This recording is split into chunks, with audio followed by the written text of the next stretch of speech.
Hello learners, कैसे हैं आप सब लोग। चलिए आपकी आज की क्लास शुरू करते हैं। The biggest confusion in your RBI Grade B preparation is what should I study, what should I skip, and how do I study. And right now, RBI Grade B 2026 notification, it is expected so soon. So you are feeling very confused right now, and this is totally normal. But इन्हीं सारी problems और आपके confusion को end करने के लिए I am launching today my new initiative, which is RBI Grade B selection system. So this is not just an online course, this is a system of preparation, a structured system only for serious students. जो students serious हैं, इसमें weekly basis पे I am going to mentor you personally.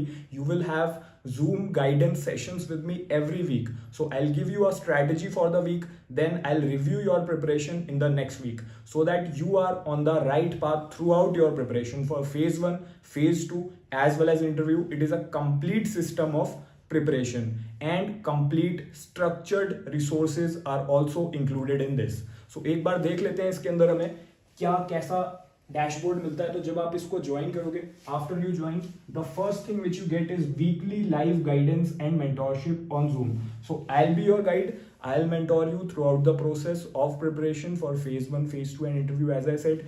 And इसमें phase 2 की सारी preparation structured है, phase 1 की सारी प्रिपरेशन स्ट्रक्चर्ड है, general awareness, descriptive answer writing with evaluation of your answers and the interview. So everything that you need is inside this one batch, and I'll be your mentor throughout your preparation journey.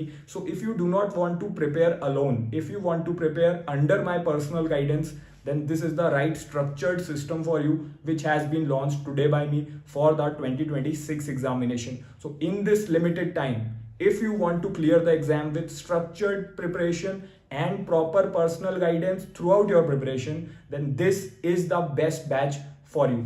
Okay, so these were the features of it. Now how to access it, the link जो है इसका वो pinned comment में given है, comment box में आपको मिल जाएगा. So basically it is not just a course, it is a complete system of selection only for the serious students.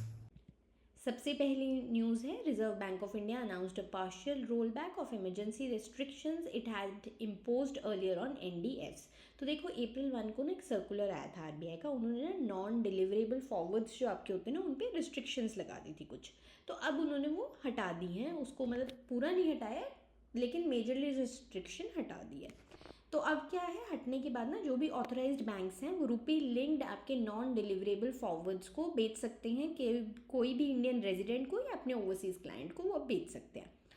इसमें क्या है, रीबुकिंग भी उन्होंने अलाउ कर दी है. रीबुकिंग होती है कि कोई भी अगर फॉरेन एक्सचेंज रिलेटेड कॉन्ट्रैक्ट है, सो कोई भी दूसरी करेंसी का कॉन्ट्रैक्ट है, ऑथराइज्ड बैंक्स जो हैं उसमें उन्होंने क्या था कि वो लोग ना उसे रीबुक कर सकते थे. मानो एक बार उन्होंने कैंसिल कर दिया वो कॉन्ट्रैक्ट, लेकिन वो उसे दोबारा ले सकते थे.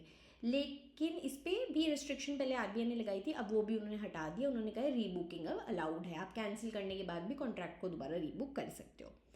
इसके साथ साथ रिस्ट्रिक्टेड अब क्या रहा है, उन्होंने सिर्फ क्या है, ये जो एनडीएफ्स है ना इस पे उन्होंने कहा है कि जो बैंक की नेट ओपन पोजीशन, मतलब कि जितना वो होल्ड कर रहे हैं ओवरनाइट नेट ओपन पोजीशन वो है. सो उस पर उन्होंने कहा है वो सिर्फ आप 100 मिलियन यूएस डॉलर तक ही कर सकते हो, उससे ज़्यादा अलाउड नहीं है एनडीएफ में आपको ओपन पोजीशन रखना. तो मानो 101 हो चुकी है तो $1 मिलियन का बेचो, ख़त्म करो उस रात. चलो एनडीएफ अब समझ लेते हैं, अब हमने इतना भारी वर्ड देखा है, ठीक है. सो डेरिवेटिव्स बेसिकली होते हैं ये. अब इसमें ना सोचो आप कोई एक इंटरनेशनल इन्वेस्टर हो, ठीक है, और आपने इंडिया में पैसा इन्वेस्ट किया है, किसी भी चीज़ में इन्वेस्ट किया है. अब आपको लग रहा है देखो इतनी लड़ाइयाँ हो रही हैं, वेस्ट एशिया में इतना कुछ हो रहा है, रुपये गिरेगा, ठीक है. अब गिर भी रहा है, हमें पता भी है ऑयल की वजह से. सो रुपये गिरेगा. अब जो मैंने इन्वेस्टमेंट कर रखी है इंडिया में उसकी क्या होगा मेरे को, तो अब जब मैं कन्वर्ट करके, मानो मैं यूएस में हूँ और अब जब मैं उसको कन्वर्ट करूँगी डॉलर में, मुझे तो भाई कम डॉलर मिलेंगे, है ना, होगा ना, मेरा तो पैसा कम हो जाएगा. तो वो क्या करते हैं, अपने फ्यूचर में होने वाले रिस्क को आज ही हेज करते हैं और उसी में ही आपके सारे डेरिवेटिव्स जो होते हैं ना, फॉरवर्ड्स वगैरह यूज़ आते हैं. अब क्या है कि रुपी जो है ना वो फुली कन्वर्टेबल नहीं है, ठीक है. फुली कन्वर्टेबल मतलब कि अब देखो ये जो पैसा लगाते हैं ना इंटरनेशनल इन्वेस्टर, ये नहीं है 1 लाख 2 लाख या 10 लाख 20 लाख, ना, बिलियंस ऑफ रुपीज़ लगता है. अब एकदम से ना आप कन्वर्ट नहीं कर सकते, आपको मानो एक आज ही मुझे निकालना है पैसा इंटरनेशनल मार्केट में जाके, क्योंकि वो फुली कन्वर्टेबल नहीं है। सो इसमें क्या है, आपके कुछ ना कुछ प्रोटेक्शंस भी लगे हुए हैं आरबीआई द्वारा, अब वो नहीं कर सकते मूव, तो इसके लिए वो एक प्रोटेक्शन मैकेनिज्म बनाया है, वो यूज़ करते हैं, विच इज़ योर एनडीएफ। तो क्या होता है उसमें, जो भी आपके इन्वेस्टर्स हैं ना, ये किसी ऑफशोर मार्केट में जाएंगे, मानो सिंगापुर में गए या दुबई में गए, ठीक है, वहाँ पर वो क्या कर सकते हैं, वो ये एनडीएफ खरीद सकते हैं और फ्यूचर वैल्यू जो है रुपी की अगेंस्ट द डॉलर, उसके अगेंस्ट अपना हेज क्रिएट कर सकते हैं। सो इसमें अब आप देखोगे नॉन डिलीवरेबल क्यों बोल रहे हैं, ठीक है, नॉन डिलीवरेबल इसको इसलिए बोला गया क्योंकि ना इसमें कोई एक्चुअल रुपीज़ का एक्सचेंज नहीं होता है इस फॉरवर्ड कॉन्ट्रैक्ट में। ये नहीं है कि मैं पहले रुपीज़ दे रही हूँ, मतलब ऐसा कुछ वो नहीं है कि एक्चुअल एक्सचेंज ऑफ करेंसी है, इसलिए नॉन डिलीवरेबल लिखा है।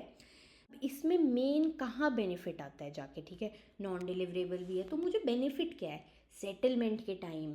तो मानो जब भी आपने पैसे लगा रखे, आपने जो एनडीएफ खरीदा, ऑब्वियसली वो फॉरवर्ड होगा, 2-3 महीने आपने खरीदा होगा, तो जब सेटलमेंट का टाइम आएगा ना, तो उस टाइम ये देखा जाएगा कि रुपए की वैल्यू में क्या इम्पैक्ट आया है। तो मानो कि आपने जब ये खरीदा ना फॉरवर्ड, तो उस टाइम 90 रुपीज़ पर डॉलर का आपने रेट एग्री किया था, ठीक है, अब क्या होगा, और एक्चुअल रेट जो है वो 92 रुपीज़ पर डॉलर हो गया है। तो इसका मतलब 2 रुपये वो आपका गिर गया ना रुपये एज अगेंस्ट डॉलर, तो वो जो डिफरेंस है ना, वो जो आपको लॉस होने वाला था, वो इस कॉन्ट्रैक्ट के अंतर्गत, जहाँ से भी आपने जिस भी कंट्री से लिया है, जिस भी आपके ऑथोराइज्ड बैंक या कहीं से भी लिया है, वो आपको वो डिफरेंस पे करेंगे। तो इसमें क्या हुआ, अब मानो मैं कन्वर्ट करके अपने पैसा वापस यूएस भी लेकर जाती हूँ ना, जो मुझे लॉस होना था ना रुपये के गिरने की वजह से, वो मैंने क्या हुआ, मैंने फॉरवर्ड से अपना हेज करके उतना ही कमा लिया। चलिए, अब आरबीआई ने पहले बैन किया और फिर अलाउ किया, ऐसा क्यों किया आरबीआई ने, ठीक है, पहले ना क्या था, रुपये गिर रहा था एकदम से, जब वेस्ट एशिया का क्राइसिस हुआ ना, रुपये आपका गिरा है काफ़ी। अब क्या है, जैसे गिरेगा और क्या होगा, पैनिक में इन्वेस्टर्स क्या करेंगे, पैसा निकालना शुरू कर देंगे यहाँ से, है ना। और जो आपका एनडीएफ था ना, देखो वो हेज की तरह बनाया गया था, लेकिन जो स्पेकुलेटर्स है ना, जिनको शॉर्ट टर्म गेंस चाहिए होते हैं, वो इसको एज अपने शॉर्ट टर्म गेंस फुलफिल करने के लिए यूज़ करने लग गए थे, ठीक है। अब इसकी वजह से क्या हो रहा था, अब जब पैनिक होगी, आपके एकदम से जो इन्वेस्टर्स हैं वो पुल करने लग जाएंगे पैसा, सो उससे क्या होगा, आईएनआर और गिरने लग जाता है। सो इसकी वजह से आरबीआई ने बैंक्स को कहा कि आप ये मत करो, आप एनडीएफ्स को रोक दो, जिससे क्या हो, स्पेक्यूलेटिव ट्रेडिंग आपकी बंद हो जाए और रुपी जो है वो जो और गिरने लग गया है क्योंकि उसकी सप्लाई बढ़ गई है ना, तो फिर वो बंद हो। और अब इसको अप्रैल 20 को इन्होंने रोल बैक कर लिया। क्यों कर लिया, क्योंकि अब देखो रुपी स्टेबलाइज हो गया, तो आरबीआई को लगा कि अब ठीक है, अब जो लेजिटिमेट बिजनेसेस हैं जिनको एक्चुअली में हेज करने के लिए चाहिए, वो भी तो भाई इसकी वजह से नुकसान में आ गए ना, तो इसलिए उन्होंने उसको दोबारा अलाउ कर दिया और उन्होंने कहा कि अब हम इस पर $100 बिलियन की कैप लगा देते हैं। चलिए नेक्स्ट है the 25% of GDP milestone of SBI. तो एसबीआई ने अपने लिए एक माइलस्टोन सेट किया है अभी। उन्होंने कहा है कि हम ना, जो उनका बैलेंस शीट है, सो बैलेंस शीट इज़ आपका पूरा एसेट साइड क्या है, उन्होंने कहा है कि अभी वो ना 20% ऑफ इंडिया जीडीपी है, उतने साइज़ की उनकी है। वो कह रहे हैं हम इसे 25% ऑफ इंडिया जीडीपी के साइज़ का लेकर जाएंगे बाय 2030। और करेंटली क्या है, अगर दिसंबर 2025 की बात करें तो बैलेंस शीट वो 71.62 लाख करोड़ रुपीज़।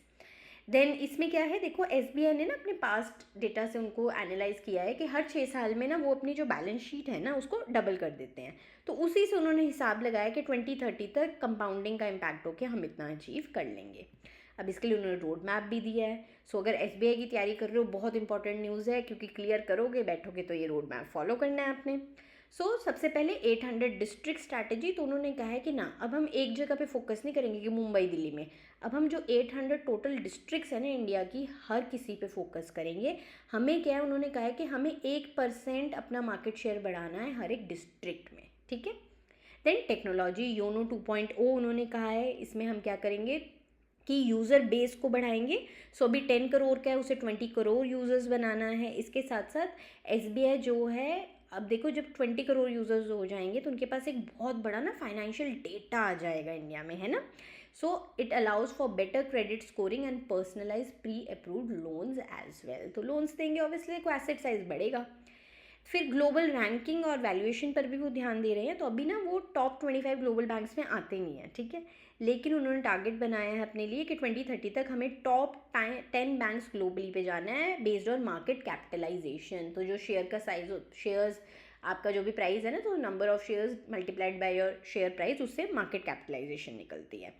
और इसमें उनका लॉजिक है कि जैसे ही आपका रिटर्न ऑन इक्विटी एक्सपैंड होता है, आपका बैलेंस शीट बढ़ती है, तो ऑटोमेटिकली मार्केट में आपके शेयर का प्राइस ऊपर जाता ही जाता है। चलिए देखते हैं इनकी स्ट्रैटेजी कितना सक्सेसफुल होती है। देखिए सक्सेसफुल होगी तो हमारी ही कंट्री का नाम होगा। चलिए नेक्स्ट है, in just first 4 months of 2026 foreign investors have pulled out 1.68 trillion rupees from Indian stock market. और ये देखो, यही अभी जो हमने आरबीआई की बात की थी ना, इसीलिए आरबीआई ने आपके रिस्ट्रिक्शंस लगाई थी। अब ये क्यों हो रहा है? सबसे बड़ा रीज़न तो वेस्ट एशिया कॉन्फ्लिक्ट, मतलब इस साल तो ना कुछ भी हो, वेस्ट एशिया कॉन्फ्लिक्ट उसका रीज़न है ही है। क्योंकि वॉर, हमें पता है कि वेस्ट एशिया में आपके यूएस, इजराइल, ईरान, इनके बीच चल रही है आपके इश्यूज़। अब इससे क्या है, इन्वेस्टर्स का ना कॉन्फिडेंस लूज़ हो जाता है बेसिकली आपकी इमर्जिंग मार्केट्स में। और जैसे हमारा इंपोर्ट बिल भी बहुत बड़ा ऑयल है ना, तो उनको लगता है नहीं यार ये ना मार्केट सेफ़ नहीं है इमर्जिंग वाली, तो वो अपना पैसा ना सेफ़ एसेट्स में डालते हैं, जैसे कि गोल्ड हो गया या यूएस के गवर्नमेंट बॉन्ड्स में। देन इसके साथ साथ ऑयल स्पाइक भी हो रहा है। सो स्ट्रेट ऑफ हॉर्मुज हमें पता है बंद है, वहाँ से वेसल्स नहीं निकल पा रहे हैं, और काफ़ी ज़्यादा वर्ल्ड लेवल का ऑयल और इंडिया का भी काफ़ी ऑयल वहीं से आता है। उसकी वजह से आपका ऑयल का प्राइस ऊपर जा चुका है। और वो क्या है, वो आपका इम्पोर्ट बिल बढ़ाएगी, गवर्नमेंट का डेफिसिट बढ़ेगा, गवर्नमेंट स्ट्रेस पे आती है, और उससे क्या होता है कि कहीं ना कहीं कॉन्फिडेंस मार्केट का नीचे जाता है। इसके साथ साथ क्या है, अब देखो ये बेच रहे हैं ना फॉरेन इन्वेस्टर्स, ये भी इम्पैक्ट डालेगा। ये मतलब वो कहते हैं ना चक्कर घूमता है पूरा। अब वो बेचना शुरू करेंगे तो वो रुपीज़ को बेचेंगे मार्केट में। ये कॉन्सेप्ट मैं आपको बहुत बार समझा चुकी हूँ कि अब जब वो बेचेंगे क्या होगा कि उनको रुपीज़ के अगेंस्ट डॉलर चाहिए, तो अब वो रुपीज़ का सप्लाई बढ़ जाएगा, डॉलर की डिमांड बढ़ जाएगी, रुपी आपका और नीचे गिरता है, रुपी और वीक हो जाता है अगेंस्ट योर डॉलर। और यही चक्कर फिर घूमता जाता है। फिर लोगों को लगता है अरे ये और नीचे आ गया इन्वेस्टर्स, फिर और बेचेंगे, तो यही बस फिर घूमता रहता है। इसीलिए आरबीआई ने वो रिस्ट्रिक्शन जो हमने देखी थी ना, वो लगाई थी। चलिए एफपीआई क्या होता है? सो एफपीआई बेसिकली आपके फॉरेन पोर्टफोलियो इन्वेस्टर्स होते हैं। तो देखो जब भी ये कहेंगे ना कि पैसा पुल आउट हो रहा है, ये एफपीआईज ही होते हैं, ठीक है। एफपीआईज क्या होते हैं, इन्होंने ना इंडिया के कोई भी स्टॉक्स, बॉन्ड्स, इनमें पैसा लगाया होता है, ठीक है। और ये कोई भी होंगे, इंस्टीट्यूशंस होंगी जो इंडिया से बाहर बैठी हैं, international pension fund, mutual fund, wealthy individuals, कोई भी हो सकते हैं। अब देखो एफडीआई में क्या होता है, जो फॉरेन डायरेक्ट इन्वेस्टमेंट होती है ना, उसमें तो ना कंपनी ने अपना यहाँ पे कुछ लगा ही लिया फैसिलिटी, वो इतनी आराम से उठ के पैसा निकाल सकते हैं। ये एफपीआईज ही हैं, क्योंकि ये सिर्फ प्रॉफिट मोटिव से करते हैं। और इनको होता है कि जैसे ही ऊपर प्राइस जाएगा, क्योंकि इन्होंने तो बिलियंस लगाया होता है, चीज़ 1 रुपये भी ऊपर जाए इनको तो बहुत फ़ायदा हो जाता है। तो इन्होंने सिर्फ स्टॉक में लगाते हैं, और ये क्या करते हैं, लो प्राइस पे लगाते हैं, जैसे ही हाई होगा ये बेचेंगे। एंड अब क्या है कि देखो ये क्योंकि ऑन पेपर चल रहा है ना सब कुछ, तो वो क्या है, वो कुछ क्लिक्स करके ऑनलाइन है, जैसे हम लोग नहीं, अगर आप शेयर्स बाय सेल करते हो वैसे ही ये लोग करते हैं। तो उनको पता है कुछ क्लिक्स करके हमने पैसा निकाल लेना है, और इसीलिए इसको हॉट मनी भी कहा जाता है, क्योंकि बहुत फास्ट, ये विदिन सेकेंड्स, विदिन मतलब ऐसे मूव करती है, ये नहीं है एक दिन भी नहीं कहीं बार रुकती। तो इसीलिए ये जो एफ पी आई है ना, यही आपका एक बहुत ज़्यादा रीज़न है। जितना भी हम पढ़ते हैं ना, मार्केट इधर हुई, मार्केट ऊपर गई, नीचे गई, एफ पी आई इसका बहुत बड़ा रीज़न है। चलिए नेक्स्ट है बीएससी हाउसिंग फाइनेंस इंडेक्स। तो ये बीएससी ने आपके बॉम्बे स्टॉक एक्सचेंज में लॉन्च किया है अभी अप्रैल 20 को। अब इसमें क्या है, ये ना 11 स्टॉक्स, 11 जो भी आपके हाउसिंग फाइनेंस कंपनीज है ना, उनके स्टॉक्स इसमें लेकर आएंगे। देन इसमें एलआईसी हाउसिंग फाइनेंस का सबसे बड़ा प्लेयर है, जिनके स्टॉक्स रहेंगे इस इंडेक्स में, एंड उनकी वेटेज 17.16% की रहेगी इंडेक्स के टोटल वैल्यू के। अब देखो इन्होंने लार्ज लेंडर्स भी लिए हैं, अफोर्डेबल हाउसिंग स्पेशलिस्ट भी लिए हैं, मतलब सेगमेंट से ना हर किसी को लिया है, जिससे ना आपको इम्पैक्ट पता लग सके कि हाँ क्या हो क्या रहा है हाउसिंग सेगमेंट में। चलिए बेस वैल्यू इसकी 1000 रुपीज़ की रहेगी इंडेक्स की, मतलब एक जो आपका यूनिट है वो 1000 का रहेगा। एंड बेस डेट इन्होंने जून 22, 2015 चुनी है। अब इसमें क्या है, वेट जो है ना, हर जो स्टॉक को वेट दिया जाएगा वो कैसे दिया जाएगा, capped free float market capitalisation. अब लग रहा है ना भारी भरकम वर्ड है, समझ लेते हैं क्या है। देखो फ्री फ्लोट का मतलब क्या होता है कि वही शेयर्स ये लोग काउंट करेंगे उस आपकी हाउसिंग फाइनेंस कंपनी के, जो पब्लिक ट्रेडिंग के लिए अवेलेबल हैं, जो प्राइवेट प्लेसमेंट या उसमें प्राइवेट वाले नहीं, सिर्फ जो पब्लिक, जो आपके स्टॉक एक्सचेंजेस में ट्रेड हो रहे हैं, तभी फ्री फ्लोट। कैप्ड का मतलब क्या है कि इसमें क्या है, एक ही कंपनी को ज़्यादा नहीं इन्होंने दे देना। मान लो जिस कंपनी की फ्री फ्लोट मार्केट कैपिटलाइजेशन बहुत बड़ी है तो उसको ज़्यादा परसेंटेज नहीं, इन्होंने कैप लगाया है, ठीक है, कि इसमें क्या है कि एक कंपनी का कैप है कि जितना मर्जी हो, इससे ऊपर हम आपका 1% या वेटेज नहीं जाने देंगे। चलिए, ये जो है ये आपका इंडेक्स ट्वाइस अ ईयर वो रिव्यू करेंगे और नई जो कंपनीज आ रही हैं उसको भी इसमें ऐड करते रहेंगे। तो देखो ये ना हाउसिंग फाइनेंस के लिए एक डिफरेंट अलग से आ गया है सेक्टर आपका इंडेक्स, और इससे ना बहुत हेल्प मिलेगी आरबीआई को, गवर्नमेंट को। हाउसिंग फॉर ऑल करना है ना सबके लिए, तो उनको कहीं ना कहीं मूवमेंट पता चलेगी कि हाउसिंग फाइनेंस की कहाँ जा रही है। चलिए नेक्स्ट है, India seafood exports cross 72,000 crore और ये ऑल टाइम हाई हो चुका है, मतलब पूरी हिस्ट्री में ये हाईएस्ट हो चुका है। और सबसे बड़ी एक्सपोर्ट की आइटम आपकी फ्रोजन श्रिम्प रही हैं और टॉप इम्पोर्टर्स हैं यूएसए एंड चाइना। चलिए देख लेते हैं स्टैटिस्टिक्स क्या है। टोटल आपकी वैल्यू है 72,325.82 करोड़ रुपीज़ की, एंड वॉल्यूम की अगर मैं बात करूँ तो 19.32 लाख मीट्रिक टन्स होती है ये। और फ्रोजन श्रिम्प जैसे हमने बात करी वही मेन आपका रहा है आइटम जो सबसे ज़्यादा यहाँ से एक्सपोर्ट हुई है, 2/3, मतलब समझो वही है। चलिए मेजर इंपोर्टर्स यूएसए नंबर 1 पे है, then China second, third is European Union. सबसे ड्राइवर्स कौन से रहे हैं, किसने देखो इतना एकदम से पुश दिया है? विकसित भारत जो हमें है, देखो जब विकसित करना है, डेवलप्ड नेशन बनना है तो बिजनेस तो उठाना ही पड़ेगा, एक्सपोर्ट बढ़ाने पड़ेंगे, बैलेंस ऑफ ट्रेड को नेगेटिव से निकालना पड़ेगा। मार्केट डाइवर्सिफिकेशन, सो इंडिया जो है, अब देखो पहले क्या होता था, हमने एक बहुत सेगमेंट्स में थे, जैसे सर्विसेज को ही ज़्यादा पुश कर रहे थे, अब हम हर तरह की मार्केट को डाइवर्सिफाई कर रहे हैं, उसमें अपने एक्सपोर्ट्स को उठा रहे हैं। यूनियन बजट में स्पेसिफिकली देखिए, जो आपका 26-27 का यूनियन बजट है ना, उसमें 2,761 करोड़ रुपीज़ एलोकेट हुए हैं to fisheries sector under your Pradhan Mantri Matsya Sampada Yojana. Next है, Ministry of Home Affairs officially received Prajna, तो ये एक AI enabled satellite imaging system है, तो ये बहुत इंपॉर्टेंट है। देखो प्रजना भी अभी आपके हैंड ओवर हुए हैं, देन दुर्गा 2 भी सिस्टम, तो ये बहुत ज़रूरी है। सो इसे डेवलप किसने किया है? Centre for artificial intelligence and robotics, जो DRDO की ही एक लैब है। अब इसमें क्या है, ये इंडिया की इंटरनल सिक्योरिटी को और बॉर्डर मैनेजमेंट को बेटर करने के लिए ये प्रजना सिस्टम बनाया गया है। और इसमें क्या है आपका, देखो बाकी अभी तक जो सिस्टम थे ना, वो कहीं ना कहीं इमेजेस को ना मैनुअल स्कैन करते थे। अब जो प्रजना है ना सिस्टम, ये मशीन लर्निंग AI को यूज़ करेगा और बहुत वॉल्यूम्स ऑफ डेटा सैटेलाइट से जो इमेजेस आती है ना, एकदम में मतलब समझो सेकेंड्स में प्रोसेस कर लेंगे। देन अगर उनको कोई भी मूवमेंट पैटर्न्स अनयूजुअल लगे, कुछ भी लगा कि नहीं ये मुझे अजीब लग रहा है, तो वो साथ ही फ्लैग कर देंगे सिक्योरिटी एजेंसीज़ को। और इसके साथ साथ इसमें आपकी बहुत ज़्यादा हाई रेजोल्यूशन जियो स्पेशल इंटेलिजेंस डाली गई है। उनको मतलब इंटेलिजेंस तो देनी पड़ेगी ना, तभी तो वो पिन पॉइंट कर पाएगा ये सिस्टम कि हाँ कहाँ पर मूवमेंट्स हो रही हैं, ये ठीक है या सही नहीं है। देखो बॉर्डर सिक्योरिटी इससे हमारी बहुत बेटर हो जाएगी। एंड इसमें क्या है आपका डिज़ास्टर रिस्पॉन्स, मतलब ये नहीं कि सिक्योरिटी में, डिज़ास्टर रिस्पॉन्स में भी इसका बहुत हेल्प रहेगा। चलिए नेक्स्ट है दुर्गा 2 डायरेक्शनली अनरिस्ट्रिक्टेड रे गन एरे, तो ये क्या है, ये ना एक लेज़र वेपन है, ठीक है। सबसे पहला पॉइंट तो ये याद रखना, इसे DRDO ने डेवलप किया है, ठीक है। अब इसमें क्या है, इसमें ना आपकी क्या है, अभी तक लड़ाइयाँ लगती हैं ना, वॉर होती है तो मिसाइलें चलती हैं। अब वो कह रहे हैं ना मिसाइलें बहुत कॉस्टली है, उससे हम ऊपर उठ के लेज़र सिस्टम पे आएंगे, लेज़र के थ्रू हर चीज़ को डिस्ट्रॉय करेंगे। तो वही है Durga 2 uses an intense focused beam of light to burn through targets, मतलब उनको जला के राख कर देंगी टारगेट्स को। तो इनका जो पावर आउटपुट है दुर्गा 2 का, वो अभी जो है डिज़ाइन चल रहा है, आपका फेजेस इनके चल रहे हैं। सो टेस्टिंग फेज़ में है ये, और ये डिज़ाइन की गई है कि 100 किलोवाट से ज़्यादा की पावर से ये लेज़र चलेगी। देन ज़ीरो शॉट कॉस्ट, अब देखो सबसे बड़ा ना यही पॉइंट है, इसकी दुर्गा 2 सिस्टम की वजह से ना, जो अभी एक मिसाइल चलाने में पता है लाखों रुपए लगते हैं, कई जगहों तो करोड़ों रुपए। सो इसमें क्या है, अब एक लेज़र की जो कॉस्ट है ना, बस क्या है इलेक्ट्रिसिटी का जो बिल आता है ना उसके जितनी पड़ेगी, मतलब कुछ नहीं, बस जो जनरेटर चलाना है और कुछ इसमें खर्चा नहीं होगा। मतलब समझ रहे हो कि कितना मतलब कॉस्ट इफेक्टिव, डिफेंस का खर्चा ही कम हो गया। देन अनलिमिटेड मैगजीन, अब इसमें ये भी नहीं है बुलेट्स ख़त्म हो गई ये हो गया ना, अनलिमिटेड चलाते जाओ, जब तक पावर है, एनर्जी है, जनरेटर है, चलती जाएगी।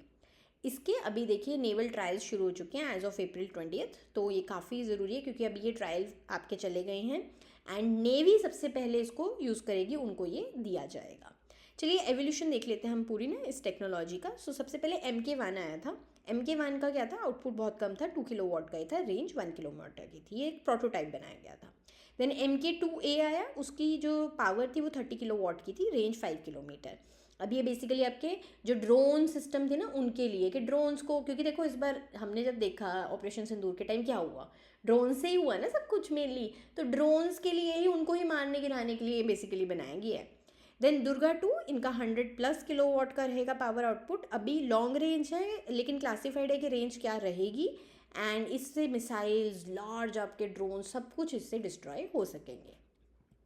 चलिए नेक्स्ट है गोल्डमैन इन्वायरमेंटल प्राइज़, जिसे ग्रीन नोबेल प्राइज़ भी कहा जाता है।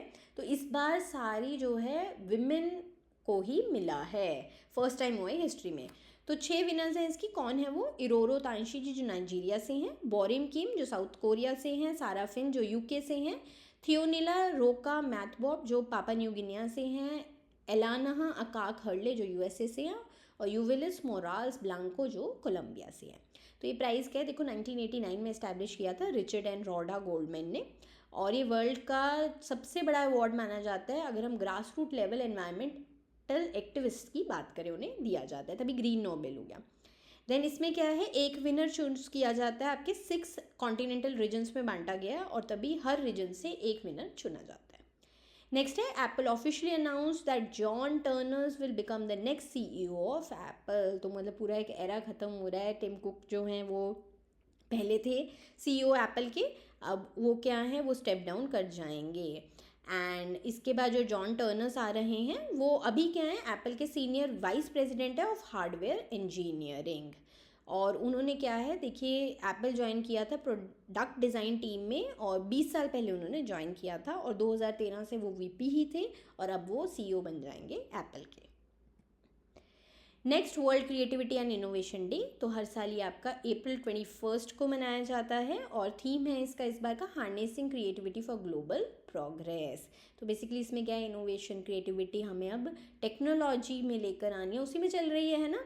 और वो कह रहे हैं कि वो सिर्फ ये नहीं है कि टेक्नोलॉजी ही होगी, it's about problem solving in all aspects of life. Founder कौन है इस दिन के, मार्सी सेगल, एक कैनेडियन क्रिएटिविटी एक्सपर्ट हैं, और उन्होंने 2001 में बेसिकली इस दिन को स्थापित किया था, लेकिन UN ने इसको ऑफिशियली रिकॉग्नाइज किया था आपका 2017 में। चलिए वर्ल्ड अर्थ डे, ये हर साल अप्रैल 22 को मनाया जाता है। इस साल का थीम है आर पावर आर प्लैनेट। इसके फाउंडर्स हैं सेनेटर गेलॉर्ड नेल्सन और डेनिस हेज, तो ये बेसिकली आपके US से ही हैं। तो पहला अर्थ डे ना आपका 1970 में मनाया गया था, क्योंकि उस टाइम क्या हुआ था कि ना वियतनाम वॉर हो रही थी, तो उसके लिए ना टीचिंग्स, मतलब कम्युनिटी को ना समझाया जाता था, उसके बारे में टीचिंग्स दी जाती थी, अवेयर किया जाता था। तो जो उस टाइम थे नेल्सन मंडेला जी, उन्होंने हेस को, जो हमने ऊपर बात की ना, डेनिस हेस को उन्होंने रिक्रूट किया कि आप ऐसा ही एनवायरनमेंट के बारे में भी पढ़ाइए, समझाइए लोगों को। सो इससे क्या हुआ कि अप्रैल 22, 1970 को ना कम से कम 20 मिलियन अमेरिकन पॉपुलेशन, जो 10% पॉपुलेशन थी, वो स्ट्रीट्स में आई, और इन्वायरमेंट के बारे में उन्होंने डेमोन्स्ट्रेट किया, टीचिंग्स हुए। और तब क्या हुआ, US एनवायरमेंटल प्रोटेक्शन एजेंसी आपकी इस्टेब्लिश हुई, और ये दिन आपका स्थापित हुआ।